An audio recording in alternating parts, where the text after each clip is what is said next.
তো বন্ধুরা চলে আসলাম রাস্তায় মাছ নিতে। তো এখানে অনেক ধরনের মাছই জ্যান্ত মাছ আছে।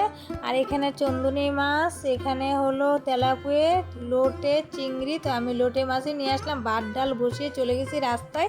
তোমাদের দাদাভাই তো নাকে তেল দিয়ে ঘুমাচ্ছে, ওর ঘুম না পরিপূর্ণভাবে হলে ও উঠবেই না। তো যাই হোক, আর মা বলেছে পটল আনতে, পটল এনেছে। দেখো তাড়াহুড়ো করে ডালটার সাথে আমি আলুটা সিদ্ধ দিতে মনে নেই, আমার আলাদা করে আবার আলুটা সিদ্ধ বসাইতে হলো। তো যাই হোক, আর কি করবো। আর আমার ছেলে মেয়ে নিয়ে কোনো টেনশন নেই, খাওয়া নেই। ওদেরকে আলু মাখা, ভালো করে আলু মাখা ডাল দিলে ওরা ভাত খেয়ে নেবে। যত টেনশন তোমাদের দাদাভাইকে নিয়ে। তো এদিকে আমি লোটে মাছটা হলে আমার রান্নাটা হয়ে যাবে। আর ছেলে মেয়ে সবাই মিলে তোমাদের দাদাভাই একসাথে সব মাল গুছাচ্ছে। আর এদিকে আমার রান্নাটাও শেষের পথে। এবার আমি সবার জন্য ভাত বেড়ে নেব। তো আমরা এবার সবাই মিলে খাবো। তো আমরা বন্ধুরা রেডি। ভিডিওটা ভালো লাগলে অবশ্যই একটা লাইক করে, কমেন্ট করে, চ্যানেলটাকে সাবস্ক্রাইব করে আমার পাশে থেকে। টাটা বন্ধুরা।